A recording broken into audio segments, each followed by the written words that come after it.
The Bachelorette gets harder and harder to predict every week. Seriously, I totally thought Ari was going home.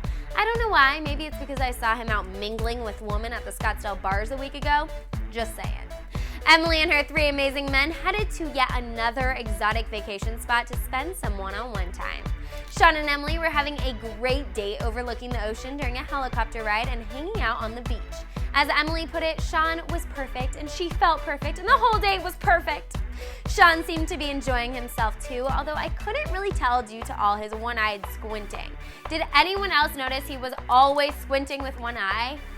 Anyways, the two talked about the hometown date and how Sean would raise Ricky, but those three little words were all Emily wanted to hear. I think she just wants everyone to be in love with her, which doesn't seem totally fair because she knows she's only going to end up with one. Anyways, it happened after dinner after Sean read a letter he wrote for Ricky saying he would love her like his own and cherish her and her mother forever. He told Emily he had fallen in love with her, and of course, Emily couldn't say anything back, but she was feeling pretty darn good about herself. Emily gave the shocking fantasy sweet card to Sean. Seriously, when an envelope gets handed to you this far in the game, don't you already know what it is? But because of Emily's morals as a role model and mom, the two just hung out for a bit and Sean left before any hanky-panky could really begin. The next date was with Jeff. The two met at the beach and went on a paddleboarding adventure. Poor Jeff was actually doing most of the work. The two talked and talked and talked. There was more tongue action with Sean, and we know there was going to be only tongue action with Ari, but everyone can see that these two share a seriously deep connection.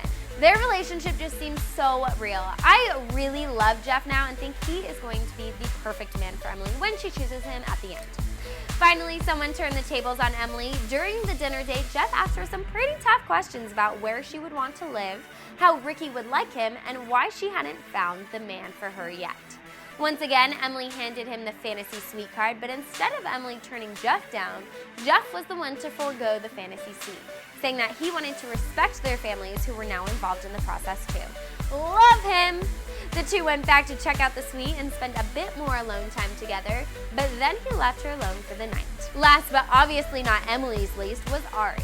Ari got the coolest date, as he assumes he always does. The two swam with dolphins and made out. Really, that was it.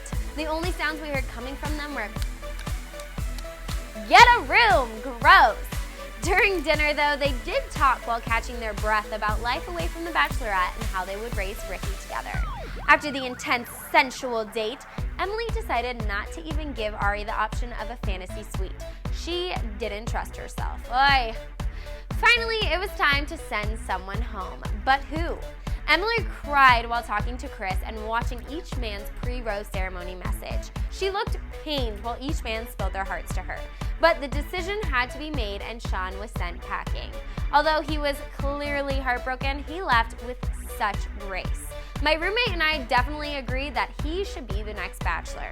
Next week is the Men Tell All, where all 23 men, including Sean, will see Emily again for the first time since being sent home. It should be good. Who do you want to win, Ari or Jeff? My fingers are crossed for Jeff. That's all for now. Keep checking back for more news and updates throughout the day.